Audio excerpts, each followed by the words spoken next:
देखिए 12.5 क्या करा, लिखा है a hydrogen atom initially in the ground level absorbs a photon which excites it to n is equal to 4, यानी 1 से 4 तक पहुंचा देता है.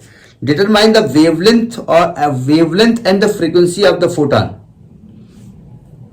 मतलब पहले इलेक्ट्रॉन कहां पे था, ग्राउंड स्टेट में था.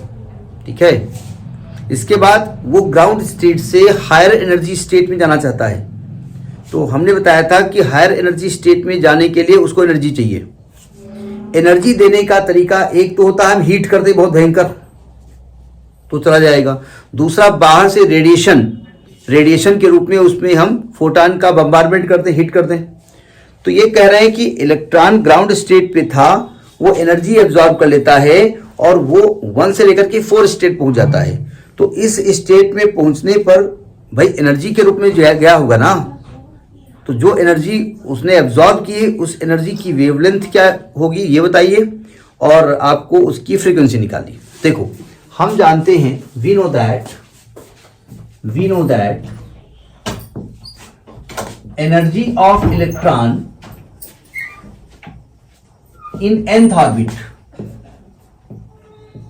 ऑर्बिट में एनर्जी इलेक्ट्रॉन की क्या होती है, En बराबर -13.6 upon n square electron volt होती है. ग्राउंड स्टेट का मतलब पहली ऑर्बिट, भाई उससे नीचे थोड़ी हो जाएगी. तो इन ग्राउंड स्टेट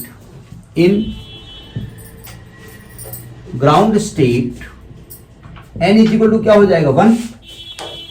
तो उसमें जो उसकी एनर्जी होगी E1, देन E1 कितना होगा -13.611 स्क्वायर यानी -13.6 इलेक्ट्रॉन वोल्ट होगा. और ग्राउंड स्टेट से डायरेक्ट कहां पहुंचना है, यानी उसकी लैटी लग गई 4th लेवल.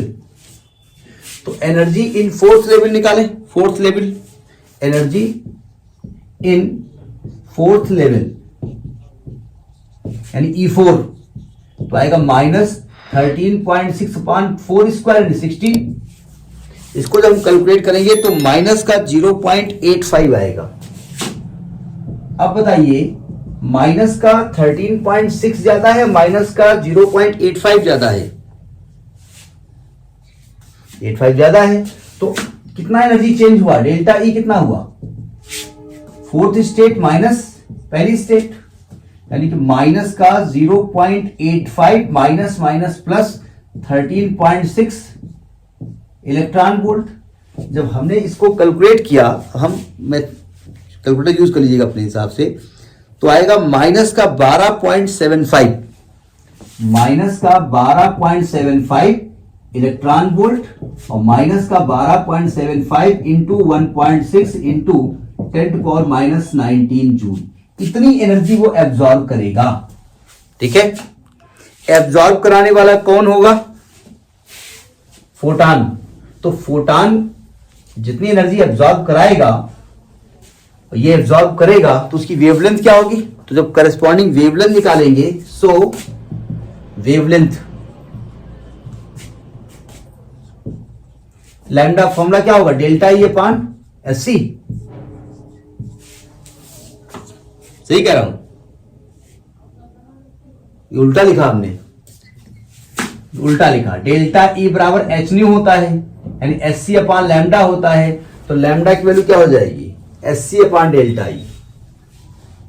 तो लैम्डा इज इक्वल टू हो जाएगा एससी अपान डेल्टा ई. एच हो गया 6.6 इंटू 10⁻34 इंटू 3 इंटू 10⁸ अपान -12.75 इंटू 1.6 इंटू 10⁻⁻19. अब यहां पर इस माइनस से कोई मतलब नहीं है. माइनस एनर्जी केवल ये इंडिकेट करता है कि वो अट्रैक्शन फील कर रहा है. ठीक है, तो यहां पर आप माइनस लगाइएगा. जब यहां वैल्यू रखेंगे, आप कैलकुलेट करेंगे तो आएगा 0.975. ये हम नहीं कर रहे हैं, 975 इंटू 10⁻⁻7 मीटर या 975 एंगस्ट्रॉम. 975 एंगस्ट्रॉम. तो ये लैम्डा आ गया. अब आपको फ्रीक्वेंसी निकालना है. चूंकि वेवलेंथ निकाल चुके हैं तो हम सोच रहे हैं वेवलेंथ का इस्तेमाल फ्रीक्वेंसी लेके कर लें। तो फॉर फ्रीक्वेंसी, फॉर न्यू बराबर क्या होता है फॉर्मूला, सी अपान लैम्डा होता है ना, तो सी बाई लैम्डा होता है। तो सी हो गया 3 इंटू 10⁸, लैम्डा हो गया 0.975 इंटू 10⁻⁷। जब हम न्यू की वैल्यू निकालेंगे तो आएगा 3.077 इंटू 10⁻15 हर्ट्ज। अच्छा सुनिए ध्यान से, जो मैं आंसर निकाल रहा हूं मैं ये नहीं कर रहा हूं this is correct, because I am not calculating this, I have written the final calculation done in the book. और बुक के पहले पेज पे लिखा हुआ है कि I have taken all the precaution in publishing it, but if any mistake is there तो तुम जानो हम नहीं जानी तन। तो ये एक बार आंसर अपने हिसाब से टैली कर लीजिएगा, ठीक है। तो दिस इज 12.5।